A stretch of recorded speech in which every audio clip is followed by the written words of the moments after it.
जय हिंद दोस्तों, स्वागत है आपका आपके अपना यूट्यूब चैनल चुन्नू जी के सेंटर पर। मैं राकेश कुमार राय और चुना आपके लिए लेकर आया हूं एसएससी मल्टीटास्किंग स्टाफ परीक्षा 2/8/2019 के इंग्लिश का पेपर जो प्रथम पाली में हुआ था। तो चलिए हम लोग देखते हैं इसके सवालों को। पहला जो सवाल है वो है कि choose the correctly spelled word, जिसका स्पेलिंग करेक्ट है उसको चूज करना है। जैसे आप देख सकते हैं इसमें क्या लिखा है, हॉटीनेस। तो हॉटीनेस का स्पेलिंग इसमें गलत है, ठीक है। ये आपका ऑप्शन सी सही हो जाएगा। इसका हिंदी मीनिंग होता है दम्भ, ठीक है, दम्भ या घमंड या अभिमान, ठीक है। दूसरा नंबर में है ग्रामर। ग्रामर का स्पेलिंग जो होता है, ग्रामर का स्पेलिंग में ई कभी भी नहीं होता है, ठीक है। डबल एम होता है और ए होता है, याद रखिएगा। इसलिए option C is the right answer. Select the most appropriate option to fill in the blank. खाली स्थान को भरने के लिए उचित ऑप्शन आपको चुनना है। हर पेरेंट्स ऑलवेज डैश हर इन हर स्टडी। किसी के माता पिता किसी को उसकी पढ़ाई में इनकरेज करता है, उत्साहित करता है, ठीक है। Select the most appropriate antonym of the given word. यानी आपको उचित एंटोनिम बताना है, ठीक है। ये जो वर्ड दिया है फर्टाइल का, फर्टाइल मतलब क्या होता है? फर्टाइल मतलब होता है उपजाऊ। क्या होता है? उपजाऊ, ठीक है। तो उपजाऊ होता है फर्टाइल मतलब। और इसका मतलब क्या होता है? इसका मतलब होता है बंजर। आप जो देख रहे हैं बैरन, बैरन का मतलब होता है बंजर, ठीक है। तो इसका उल्टा हो जाएगा, उपजाऊ का उल्टा बंजर, यानी option A is the right answer. इसको याद रखिएगा, ठीक है।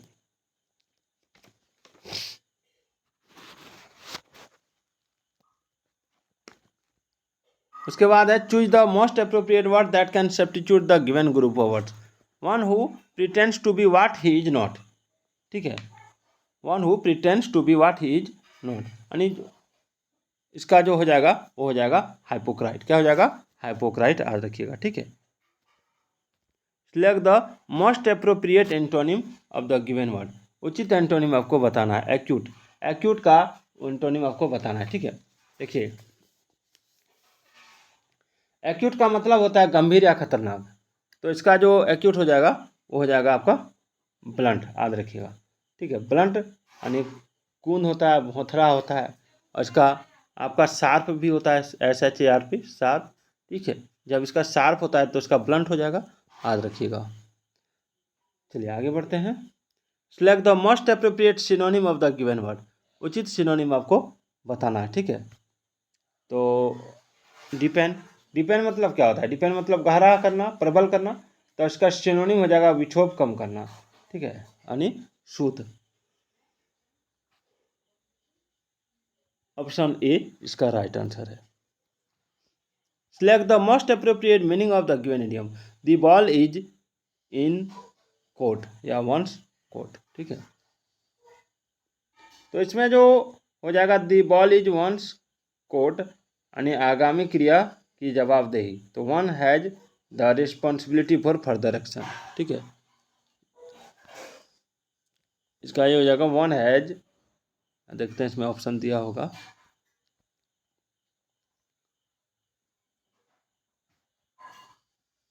इसमें नहीं दिया है, इसमें हो जाएगा आपका ए नंबर। क्या हो जाएगा? A number, to be responsible for further action, ठीक है। उसके बाद आपका 9 नंबर सवाल है कि select the most appropriate option to fill in the blank, यानी खाली स्थान भरना है आपको। The entry gates were closed dash we could enter in. तो इसमें क्या होगा?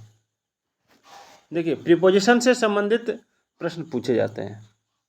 तो इसका जो राइट आंसर हो जाएगा वो हो जाएगा option B, before. The entry gates were closed before we could enter it in, यानी अगर एंट्री गेट जो है ना वो बंद हो जाता है, ठीक है। तो कब बंद होता है?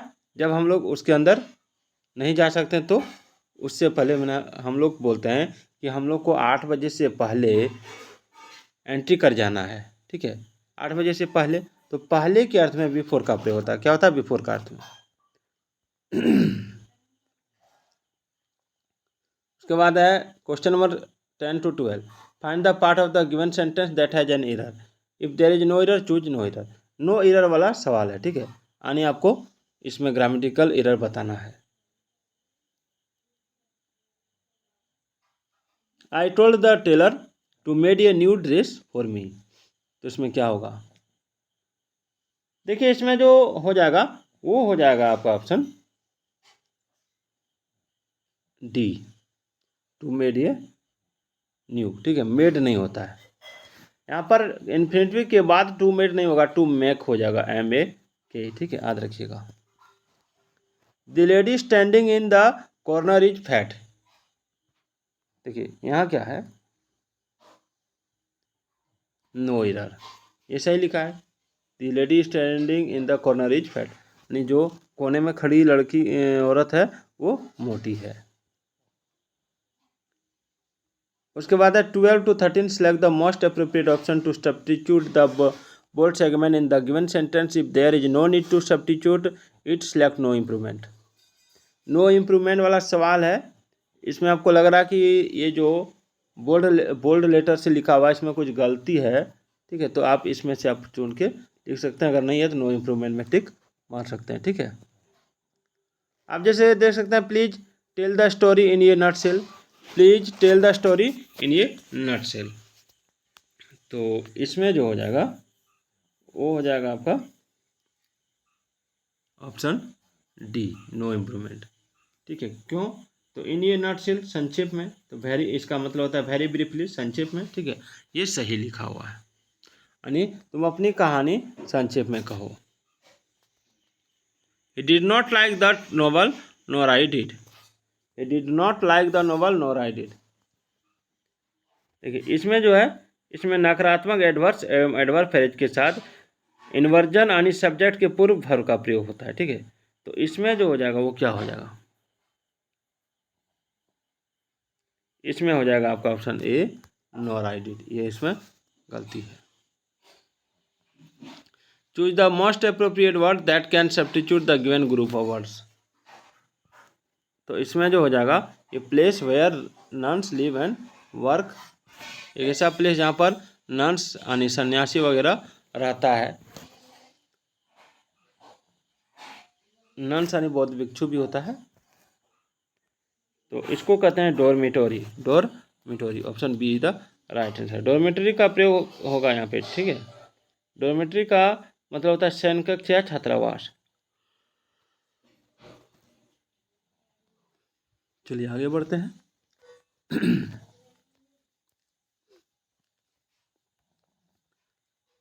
अगला सवाल है, find the part of the given sentence that has an error in it, if there is no error choose no error. यानी आपको नो एरर वाला सवाल ढूंढना है। It was not possible for we to understand her, इसके बाद है no error.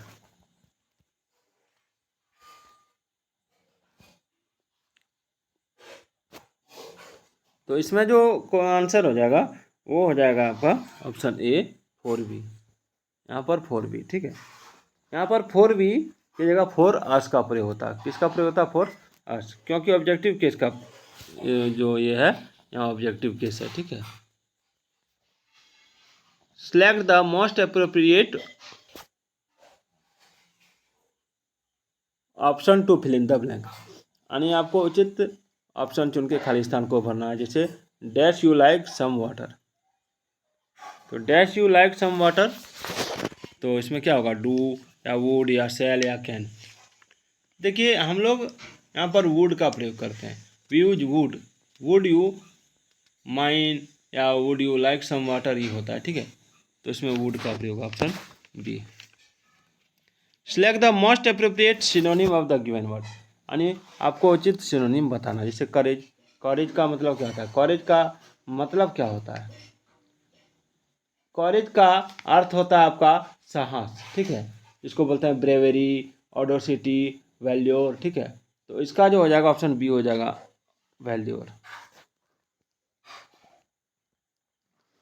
18 number है, select the most appropriate option to fill in the blank, खाली जगहों को भरने के लिए उचित ऑप्शन आपको चुनना है। We must start now dash it will be too late, तो इसमें जो हो जाएगा वो हो जाएगा आपका ऑप्शन